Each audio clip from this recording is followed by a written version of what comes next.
السلام عليكم ورحمه الله وبركاته. بالمقص والمسطره عملت اختراع وهم. يلا بينا نشوف هنعمل ايه. دلوقتي الموبايل بتاعي دوت وقع منه جراب اتكسر، وزي ما انتم شايفين بصوا شكله عامل ازاي.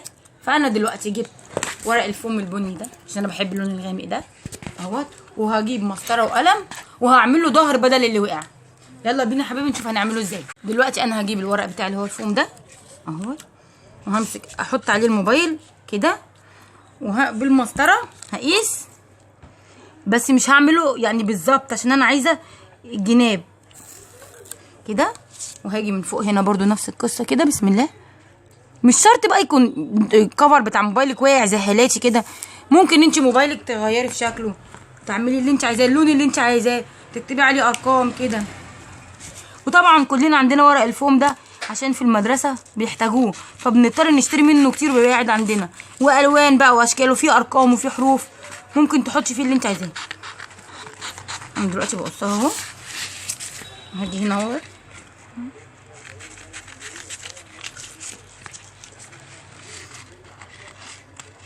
اهوت، هاجي بقى افك ده اللزق. الاول هقلب الموبايل كده. لازم نتعلم نخترع من كل حاجه اي حاجه، نعمل عادة تدوير. بسم الله. ايوه اهوت انا شلتها، وهاجي بقى هنا عايزه، انا ما قصيتش مكان الكاميرا فانا هقصه، هعمل كده هلزقه كده زي ما حضراتكم شايفين. وفي طبعا الزرار اللي في الجنب دي فانا وده، فانا هاجي اعمل كده بقى، هقص بس جزء هنا مكان الشحن،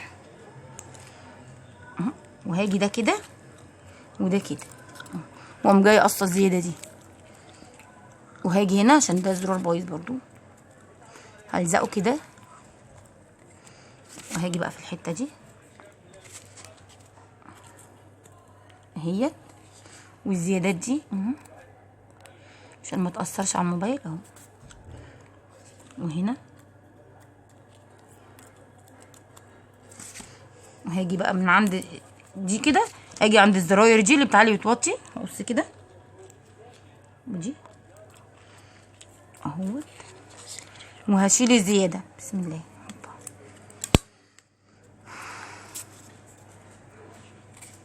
وهلزقه كله كده، هاجي دي اقصها كده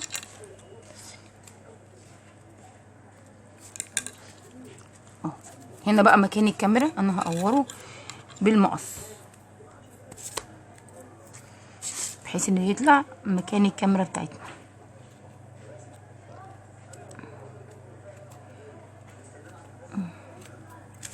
وهاجي كده بسن المقص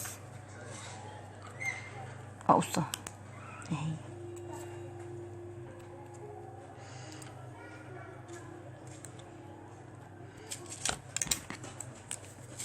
احدد دايره عشان المقص بتاعي مش عارف اهي، دايره كده بشويش حواليها اهو.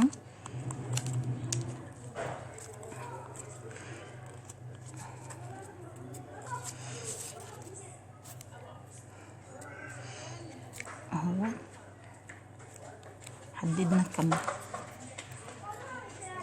الكاميرا بالفلاش.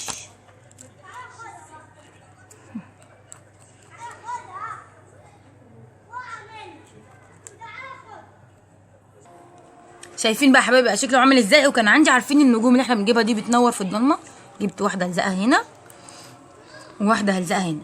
مش شرط بقى ان يكون جراب موبايلك بايظ او واقع زي حالاتي كده ومكسر، لا، ممكن جراب موبايلك نفسه. الحاجات دي اصلا عندنا كتير في البيت بسبب المدرسه والمدرسين اللي بيطلبوها مننا والحاجات دي. دايما نتعلم من اي حاجه بسيطه تطلعي منها فكره جديده، ويا رب افكاري تعجبكم. وما تنسونيش بقى في اللايك، ولو في اي فكره عايزين تجربوها او حاجه مش عارفين اسالوني وانا اقول لكم تتعمل ازاي اي حاجه. ولازم نتعلم في الظروف الصعبه اللي احنا فيها دي نطلع من اي حاجه فكره جديده.